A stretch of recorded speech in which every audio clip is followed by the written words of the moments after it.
सो ये एक फ्लो है और जिसको आपको फॉलो करना मस्ट है। And the second thing is for example आपके पास कोई लोकल रिपोजिटरी में आपके पास कंटेंट है और आप चाहते हैं आप उसको वापस ले जाए वर्किंग डायरेक्टरी में, तो वो भी आप कर सकते हैं बाय यूजिंग गिट चेकआउट या फिर गिट मर्ज।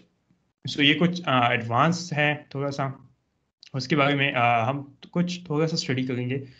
लेकिन जो मेन कमांड्स है वो है, जो बेसिक कमांड है वो है git add, git commit, git push, git pull और एक दो और कमांड्स।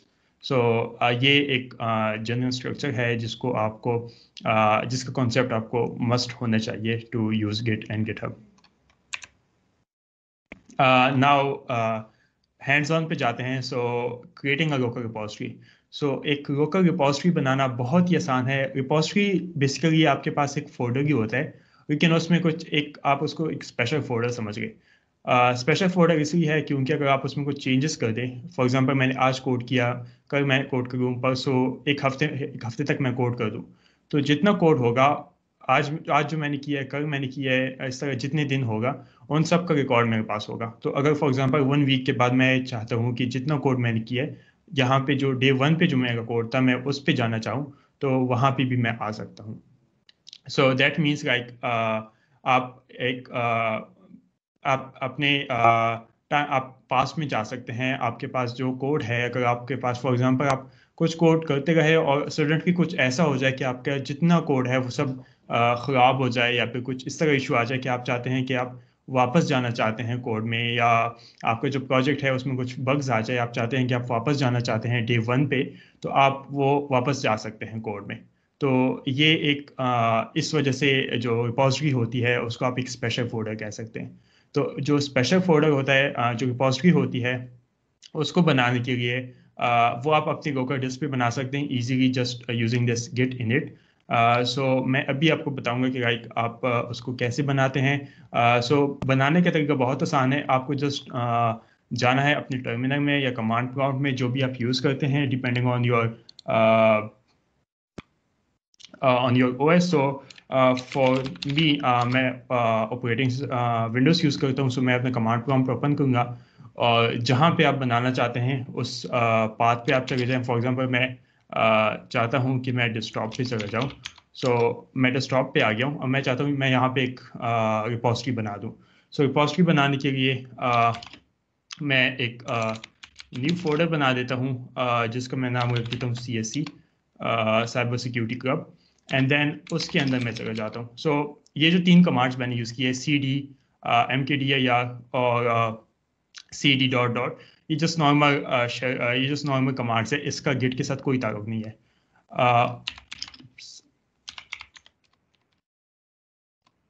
मैं यहाँ पे आ गया हूँ। अब मैंने अपना जो फोल्डर है मैं उसमें आ गया हूँ। अब ये एक नॉर्मल फोल्डर है जो कि आप राइट क्लिक करके न्यू फोल्डर ही बना सकते हैं, लेकिन मैंने यहाँ पे कमांड प्रॉम्प्ट के थ्रू बनाया है। अब जो फर्स्ट चीज़ है, अगर आप इसको रिपोजिटरी बनाना चाहते हैं तो आपने वही कमांड यूज़ करना है जो यहाँ पे था, विच इज़ गेट इनिट। तो अगर मैं यहाँ पे गेट इनिट कर देता हूँ तो यहाँ पे आपके पास एक मैसेज आ जाएगा, इनिशियलाइज एम्प्टी रिपोजिटरी इन C, और ये पाथ आ जाता है।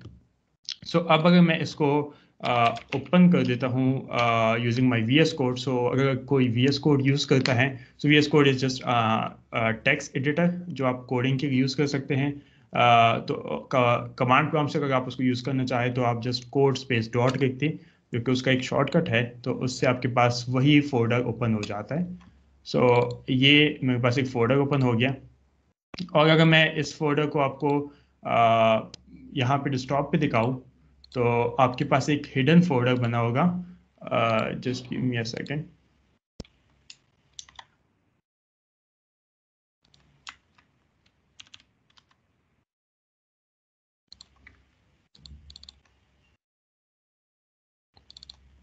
ये एक नॉर्मल फोल्डर है और यहाँ पे आप देख सकते हैं कि एक डॉट गिट के नाम से फोल्डर बना है। ये एक हिडन फोल्डर है जिसमें गिट का जितना भी गिट का जितना भी कंटेंट होता है, फॉर एग्जांपल आप जो वापस जाना चाहते हैं या आपने कुछ स्नैपशॉट्स ऐड किए होते हैं, तो वो जितना कंटेंट होता है वो सब इसमें सेव होता है। सो यहाँ पे आपके पास ये डॉट गिट का फोल्डर है। अगर मैं इसको डिलीट कर दूँ लाइक दिस, तो ये एक जस्ट एक नॉर्मल फोल्डर बन गया, इसमें कोई रिपॉजिटरी ख़त्म हो गई यहाँ पे कुछ भी गिट के हवाले से यहाँ पे इसका कोई भी ताल्लुक नहीं है। सो अब ये एक नॉर्मल फोल्डर है। अब मैंने जो फोल्डर बनाया था उसको मैंने वापस रिमूव कर दिया, और इसको, ये जो फोल्डर है ये जस्ट एक नॉर्मल फोल्डर है, इसका रिपॉजिटरी से कोई ताल्लुक नहीं है। अब अगर मैं अपने VS कोड में जाता हूँ और लेट्स से मैं यहाँ पे कोई एक फाइल ऐड कर देता हूँ, फॉर एग्जांपल index.html। अब ये जो फाइल है इसका भी गिट या गिटहब से कोई ताल्लुक नहीं है। सो फॉर एग्जांपल मैं जस्ट यहाँ पे एक h1 लिख देता हूँ और हेलो वर्ल्ड। तो ये एक नॉर्मल फाइल है index.html के नाम से, जिसमें मैंने लिखा है हेलो वर्ल्ड। अब यहाँ तक मैंने एक गिट इनिट बनाया था, लेकिन वो जो था उसका वो मैंने वापस से रिमूव कर दिया था। यहाँ पे जो एक हिडन फोल्डर आया था उसको मैंने डिलीट कर दिया, तो अब ये एक नॉर्मल रिपॉजिटरी है। अब अगर मैं यहाँ पे अब मैंने यहाँ पे ये कंटेंट लिख दिया हेलो वर्ल्ड। फॉर एग्जांपल अब मैं सेकंड डे आता हूँ, ये मेरा डे 1 था, डे 1 पे मैंने ये कर दिया। अब मैं सेकंड डे आता हूँ, मैं सेकंड डे पे कुछ और लिख देता हूँ।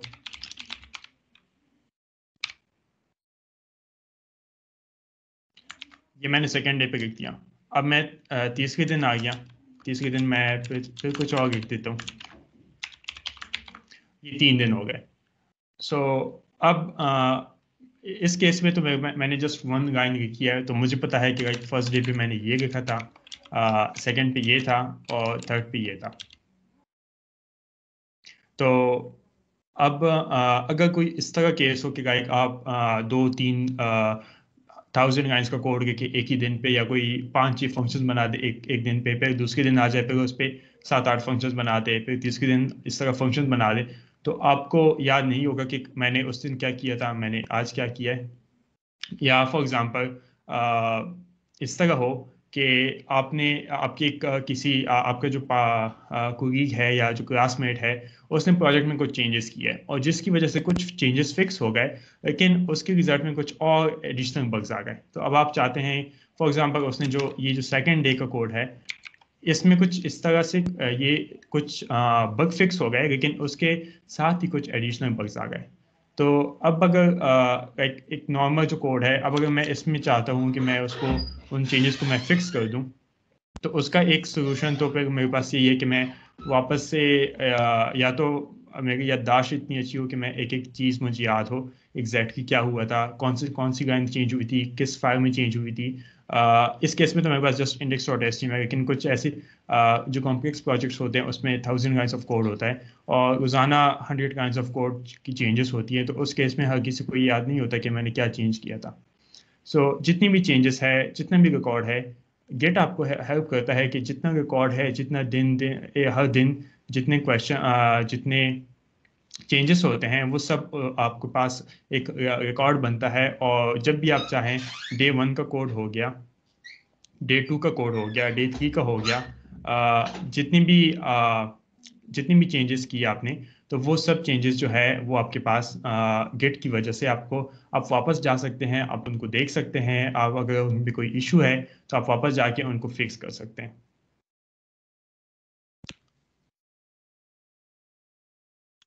अगर आपको कोई क्वेश्चन है आप पूछ सकते हैं अभी, अगर जो मैं अभी करवा रहा हूँ अगर उसके हवाले से है स्पेसिफिकली तो मैं आंसर दे दूंगा।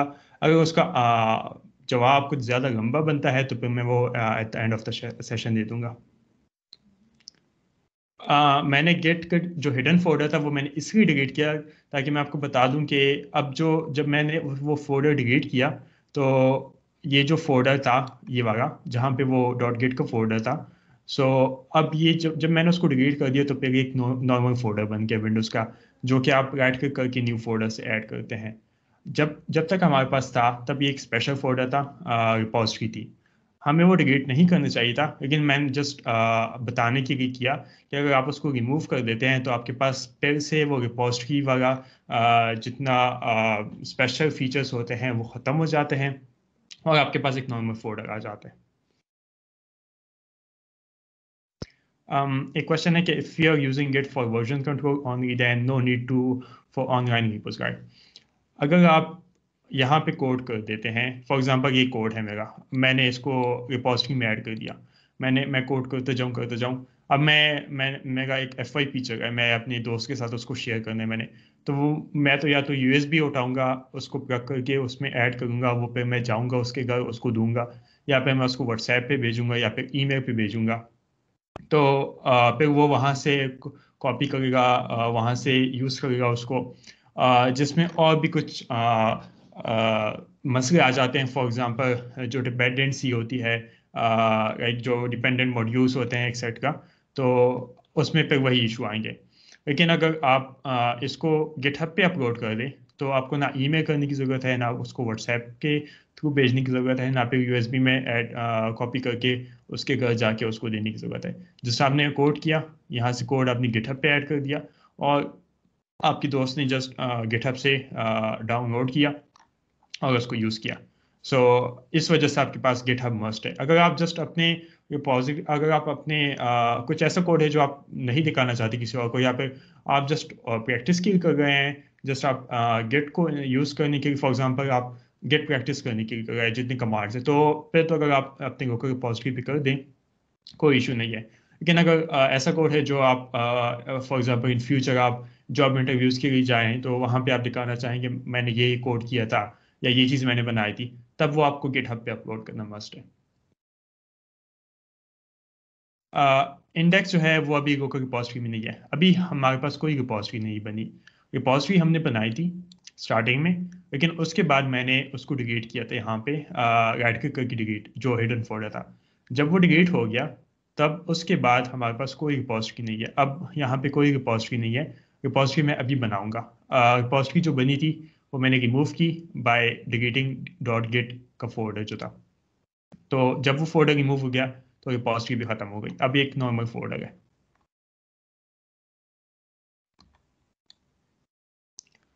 Why don't we use smart git instead of command prompt? इस क्वेश्चन के लिए मैं एंड पे आऊँगा। इसका जवाब थोड़ा सा लंबा बनता है, लेकिन for now in this session हम कमांड प्रॉम्प्ट ही यूज़ करेंगे। सो अभी ये मेरे पास एक नॉर्मल फोल्डर है। अब इसको मैं फिर से रिपोजिटरी बनाऊंगा, जिसकी वजह से इसमें वो स्पेशल फीचर्स आ जाएंगे जिसकी वजह से आप प्रीवियस कोड में जा सकते हैं, प्रीवियस चेंजेस देख सकते हैं। सो VS कोड में आपके पास एक इनिशियली एक बाय डिफॉल्ट भी आपके पास एक टर्मिनल होता है या कमांड प्रॉम्प्ट होता है। सो यहाँ पे मैं बैश यूज़ कर रहा हूँ VS कोड में, जो कि आपके पास बाय डिफॉल्ट होता है। सो इसको मैं फिर से रिपोजिटरी बनाऊंगा, और रिपोजिटरी बनाने के लिए आपके पास जो कोड है, जो कमांड है, वो है git init। सो अगर मैं git init कर दूं, तो यहाँ पे फिर से वो .git का फोल्डर आ गया। दैट मीन्स कि ये फिर से रिपोजिटरी बन गई। और अगर आपने नोटिस किया हो, तो यहाँ पे let me remove it again and मैं आपको दिखा देता हूँ। सो अब अगर जब मेरे पास .git का फोल्डर नहीं है, तो यहाँ पे ये सिंपल index.html है। Let me also zoom in. ये जस्ट index.html है और वाइट कलर है। अगर मैं यहाँ पे ऐड कर देता हूँ git init यूज़ कर देता हूँ, तो यहाँ पे इसका कलर चेंज हो जाता है और यहाँ पे U आ जाता है।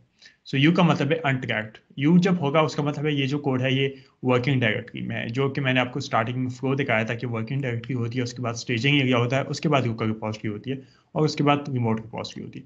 तो इसको अब ये अब फोल्डर जो है, कुछ कमांड्स हम यूज़ करेंगे, जिसके बाद ये जाएगा स्टेजिंग एरिया में, उसके बाद ये जाएगा लोकल रिपोजिटरी में, और उसके बाद हम उसको गिटहब पे पुश करेंगे।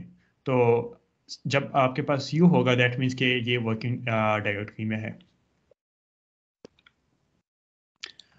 ये इस तरह आप रिपोजिटरी बना सकते हैं locally by using git init.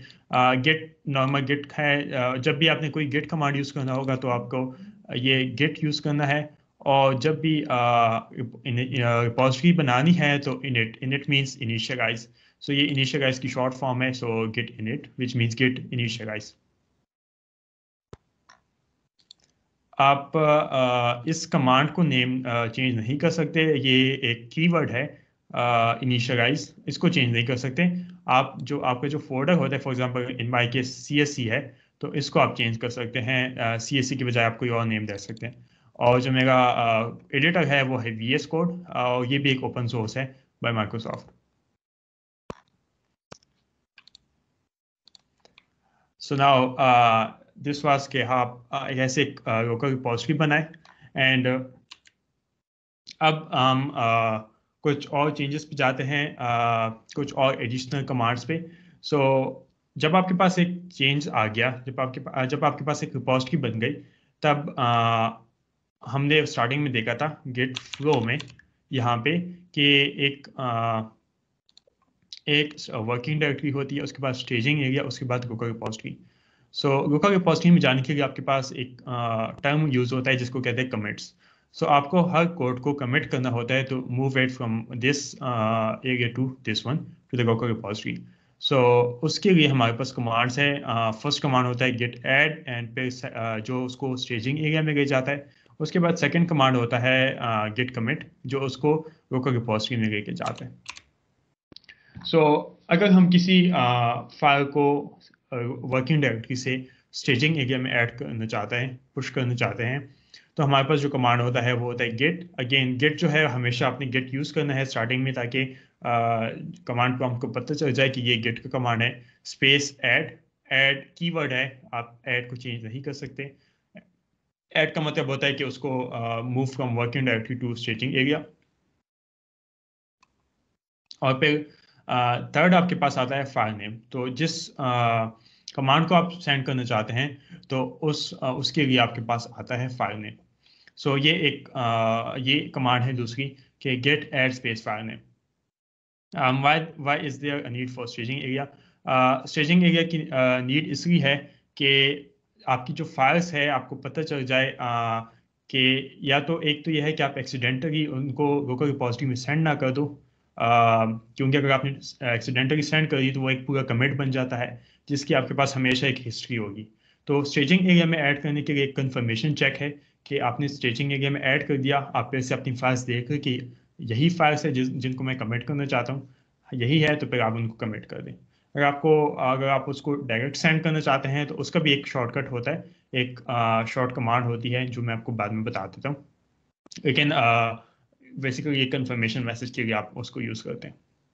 सो अगर अब हमारे पास जो हमने फाइल बनाया था index.html, ये वर्किंग डायरेक्टरी में है। अब अगर मैं इसको स्टेजिंग एरिया में लेके जाना चाहूँ, तो मैं ये करूँगा कि गेट स्पेस ऐड स्पेस उस फाइल का नाम।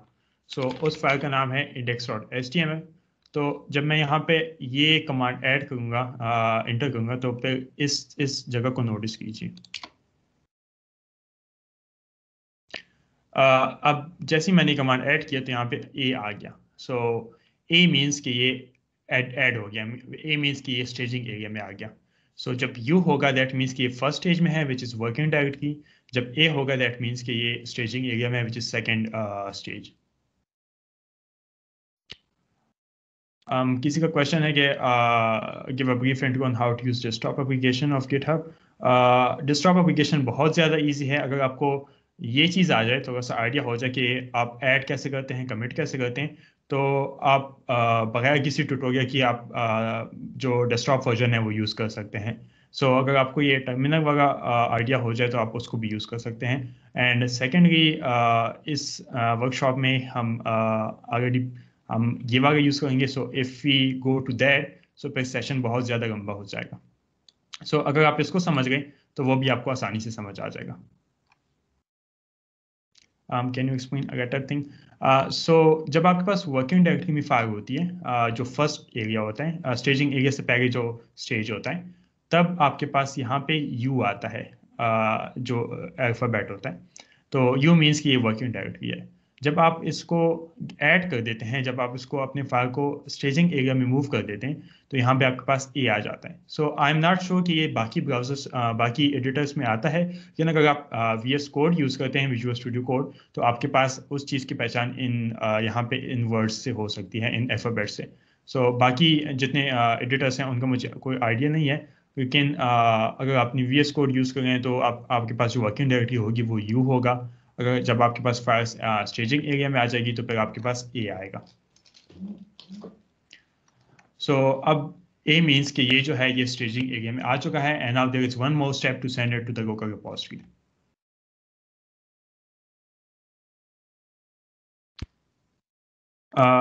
So can we use the VS IDE instead of VS Code? Yup, आप विजुअल स्टूडियो भी यूज़ कर सकते हैं जो IDE है। उसमें भी आप अपना जावास्क्रिप्ट या कोई भी जो भी आप लैंग्वेज में काम कर रहे हैं और उसको आप वहाँ पे भी आप गिट और गिटहब को यूज़ कर सकते हैं। And other question is how do we check which files are added to the staging area before we commit? So for example, आपके पास VS Code नहीं है या for example आप टर्मिनल पे काम कर रहे हैं और आपके पास ये चीज़ नहीं है और आप चेक करना चाहते हैं कि अब ये स्टेजिंग एरिया में है या फिर ये वर्किंग डायरेक्टरी में है, तो उसके लिए आपके पास एक अगेन छोटी सी कमांड है which is git status. And git status से आपके पास ये चीज़ आ जाती है जिसमें आप यहाँ पे देख सकते हैं चेंजेस टू बी कमिटेड। जो भी चेंजेस टू बी कमिटेड में जितनी भी फाइल्स के नेम होंगे दैट मीन्स कि वो स्टेजिंग एरिया में, और उसके अलावा जो भी फाइल्स होंगे वो जो है वो वर्किंग डायरेक्टरी में। फॉर एग्जांपल मैं यहाँ पे एक न्यू फाइल बना देता हूँ style.css। नाउ ये जो फाइल है ये वर्किंग डायरेक्टरी में यू। तो अब अगर मैं यहाँ पे गेट स्टेटस कर देता हूँ तो untracked file which star.css। So star.css जो है वो वर्किंग डायरेक्टरी में है और index.html जो है वो है स्टेजिंग एरिया में। So that is how you can check वो स्टेजिंग एरिया में है या फिर वो वर्किंग डायरेक्टरी में है। VSC और भी लैंग्वेजेस के लिए यूज़ हो सकती हैं, उसके लिए आपको एक्सटेंशन यूज़ करने होंगे। हर लैंग्वेज का अपना एक्सटेंशन होता है VS कोड में। सो अभी हमारे पास एक जो फाइल है वो स्टेजिंग एरिया में आ गई है। अब हम उसको लोकल रिपॉजिटरी में सेंड करेंगे। सो लोकल रिपॉजिटरी में सेंड करने के लिए हमारे पास जो कमांड है वो है git commit -m space double quotes, और डबल कोट्स में आपके पास मैसेज होता है। जो -m है उसका मतलब है कि मैसेज एक शॉर्ट हैंड है और उसके बाद आपने हमेशा मैसेज ही लिखना होगा। तो जब आप ये कमांड यूज़ करेंगे तो दैट मीन्स कि जो भी आपके पास स्टेजिंग एरिया में जितनी भी फाइल्स हैं, 1 है 2 है 5 है 10 है, जितनी भी है वो सब जो है वो कमिट हो जाएंगे। दैट मीन्स कि वो लोकल एरिया में लोकल रिपॉजिटरी में चले जाएंगे। सो अब अगर मैं इस index.html को मैं भेजना चाहूँ लोकल रिपॉजिटरी में तो उसके लिए मुझे करना होगा git commit -m स्पेस और मैसेज। सो ये हमारा फर्स्ट कमिट है। सो मैं इसको फर्स्ट कमिट मैसेज लिख देता हूँ। ये मैसेज आप कुछ भी ऐड कर सकते हैं। सो इन माय केस मैं फर्स्ट कमिट यूज़ कर रहा हूँ एंड इंटर किया।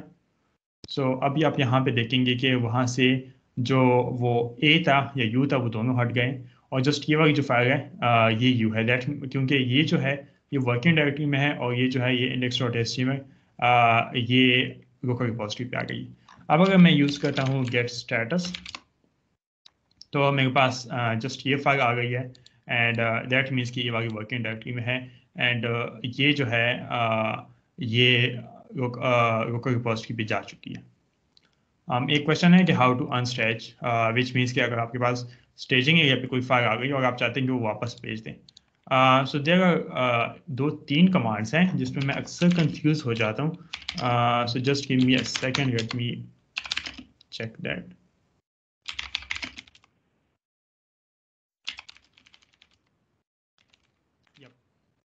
तो जब आपके पास अगर आप कोई फाइल मूव कर देते हैं स्टेजिंग एरिया में और आप उसको फिर वापस लाना चाहते हैं वर्किंग डायरेक्टरी में, तो आपके पास कमांड होगी गेट रीसेट स्पेस उस फाइल का नाम। सो फॉर एग्जांपल अगर मैं style.css को मूव कर देता हूँ एंड अब यहाँ पे मेरे पास आएगा गेट स्टेटस एंड style.css आ गया मेरे पास। सो नाउ अब अगर मैं यहाँ पे ऐड कर दूँ गेट रीसेट और style.css तो इस अल्फ़ाबेट को नोटिस कीजिएगा, ये वापस यू हो जाएगा एंड ये वापस यू हो गया। और अब अगर मैं फिर से गेट स्टेटस करता हूँ तो you can see it's unstage now. हाँ, सो जितनी भी फाइल्स हैं, जो अनस्टेज फाइल्स हैं, that means like whenever you do git commit, so जितनी unstaged files होंगे that will not be affected. जितनी files होंगे in the staging area, right, जिनके साथ यहाँ पे A आएगा, so all of those will be affected, and जितनी staging area की files होंगे वो by commit करने से वो local repository में add हो जाएंगे. And then the third is git status, जिसका मैं already बता चुका हूँ कि आप उसको status check करने के लिए use कर सकते हैं. Now creating a GitHub repository. So now हमें ये आइडिया हो गया है कि हम कैसे एक लोकल रिपोजिटरी बना सकते हैं, एंड उसके साथ ही हम उसको कैसे ऐड कर सकते हैं to staging area, and then how we can also add it to local repository, how to unstage it. So ये बेसिक यही चीज़ है कि how to add a commit. And now let's see how we can create a GitHub repository, and then उसके बाद हम देखेंगे कि हम उसको सिंक कैसे करते हैं. जो लोकल रिपोजिटरी है अभी हमने बनाई है, और उसके साथ जो रिमोट रिपोजिटरी हम बनाएंगे तो उसको सिंक कैसे करते हैं. But before that one other thing. So for example यहाँ पे अगर मेरे पास एक दूसरी फाइल है index.js, and imagine like we have like 5 10 or 100 files जो like इस तरह है, मीन के उनमें कुछ हमने इन सबको हमने स्टेजिंग एरिया में मूव करना है. सो एक मेथड है कि हम हर एक फाइल को इस तरह मूव करें, git add index.js and फिर git add style.css. तो अगर हमारे पास 10 या 100 फाइल्स है तो एक एक को मूव करने में हमारे पास टाइम लगेगा. तो उसका जो शॉर्टकट है वो है git add space dot. तो स्पेस डॉट का मतलब है जितनी भी वर्किंग डायरेक्टरी में जितनी भी फाइल्स हैं उन सबको आप स्टेजिंग एरिया में मूव कर दें. सो अगर मैंने ये कर दिया गेट ऐड डॉट, सो ये आपके पास ऐड हो गए. सो that is how you can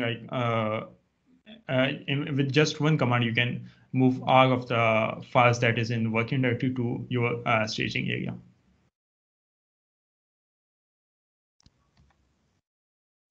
How to rename move committed files both in Fahad, अगर आप अपने क्वेश्चन को रिफ्रेश कर दें, मुझे आपकी क्वेश्चन की समझ नहीं आई तो मैं आपको आंसर दे दूंगा. सो ये अभी हम जाते हैं कि गिटहब रिपोजिटरी आप कैसे बनाते हैं. So for that let's open GitHub, and जब आप गिटहब ओपन करते हैं तो आपके पास यहाँ पे एक आइकन आता है प्लस का, जहाँ पे आपके पास होगा न्यू रिपोजिटरी. मैं इसको जूम कर देता हूँ. सो इस प्लस आइकन पे जाके आप यहाँ पे ये न्यू रिपोजिटरी ऐड कर सकते हैं. सो जब मैं न्यू रिपोजिटरी के बटन ऐड टैप करूँगा तो यहाँ पे रिपोजिटरी का नाम, सो मैं इसको भी CSC कर देता हूँ. ये नाम कुछ भी हो सकता है, इट्स नॉट मस्ट कि ये वाला नाम और जो लोकल रिपोजिटरी बनाई थी दोनों का नाम सेम हो. डिस्क्रिप्शन है, डिस्क्रिप्शन आप ऐड कर सकते हैं.